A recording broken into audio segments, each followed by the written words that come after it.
Good evening, everyone. Welcome to the channel. Before I begin, here are my disclaimers. Today I am going to give you an update about CLARIVATE PLC quarterly report.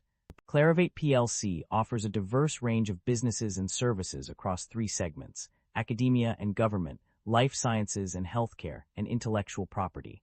The company's services include scientific and academic research solutions, ProQuest 1, providing access to multidisciplinary curated content, Alma, Polari, and Vega. A unified library services platform for libraries, IP Folio, and Foundation IP, managing platforms for securing and protecting IP assets. Patent services, including Derwent Innovation, patent search software, Compu, Mark trademark search solutions, and managed services, Cortellas. A suite of products providing intelligence for drug development, life cycle decisions. These services cater to various clients such as corporations, universities, law firms, government agencies, public libraries, and professional services organizations.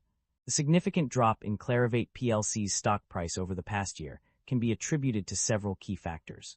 The company has struggled with weak organic growth and declining profitability, reporting a net loss of $637 million in 2024 due to goodwill impairments from previous acquisitions.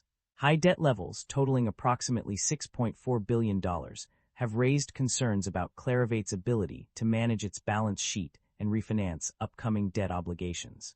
Additionally, segmental revenue declines across the academia and government, life sciences and healthcare, and intellectual property segments have contributed to the decline in total revenues by 2.7% in 2024. Analyst downgrades and cautious outlooks from firms such as Jefferies have also weighed on investor sentiment, citing concerns about the time needed for management to create value through organic growth or divestitures. The integration challenges stemming from previous acquisitions have further exacerbated CLARIVATE's underperformance, highlighting the need for a comprehensive turnaround strategy. As a result, investors have become increasingly cautious, leading to a stock price decline exceeding -44.26% over the past year. The primary drivers of revenue growth or decline are primarily driven by two main factors: subscription revenues and transactional revenues. On the growth side, high annual renewal rates, price increases, and new sales have contributed to a 1.6% increase in organic ACV. In contrast, declining transactional revenues, including lower IP volumes and sales, as well as divestitures such as ScholarOne and Valipat, have led to revenue decline. The ability to maintain subscription revenues has been a key factor in driving growth, while the decline of transactional revenues has contributed to overall revenue decline. Net income decreased by $37.3 million quarter-over-quarter and $137.7 million year-over-year due to significant losses. Although net income improved from -$65.6 billion in Q3 2024 to -$28.3 billion in Q3 2025, it worsened from -$444.9 billion in YTD 2024 to -$204.2 billion in YTD 2025. Profit margins also declined, with operating margin decreasing from -8.1% to -16.9%. Net income margin decreased from -10.5% to -11.2%, while adjusted EBITDA margin remained relatively stable at around 40%. These changes indicate a decline in profitability and efficiency, despite some improvement in net income. The company's financial performance indicates a positive trend in its operating cash flow. Despite a slight decrease from $505.3 million in 2024 to $468.6 million in 2025, the net cash provided by operating activities remains substantial and suggests that the company is generating sufficient funds from its core operations. This evidence outweighs the conflicting information on page 30, solidifying the conclusion that the company is indeed producing positive operating cash flow. The company's debt level has undergone significant changes in recent years. Initially, total debt outstanding decreased from $4,571.1 million to $4,419 million between two specific dates. However, by September 30, 2025, the debt had increased slightly to $4,441.8 million. Regarding interest expenses, there has been a notable decrease. In 2025, interest expense, net was down from $72.2 million in 2024 to $68.5 million, representing a reduction of $3.7 million. For the 9 months ended September 30, 2025, interest expenses decreased by $14.1 million, minus 6.6%, compared to the same period in 2024. The redemption of senior secured notes due 2026 in May and September 2025 contributed significantly to these changes, reducing the principal amount by $600 million.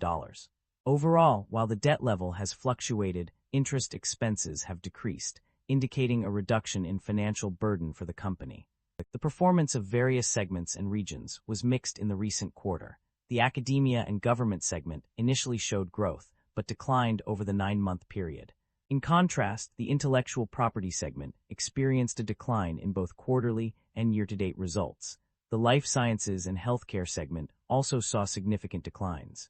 Geographically, the Americas region underperformed with a decline of 1.2% YoY in Q3 2025. However, EMEA, Europe/Middle East/Africa, was a standout performer, achieving 6% YoY growth in Q3 2025. The APAC, Asia-Pacific, region also declined by 3.5% YoY in the same quarter. The performance of these segments and regions highlights areas that require improvement and those that are performing well.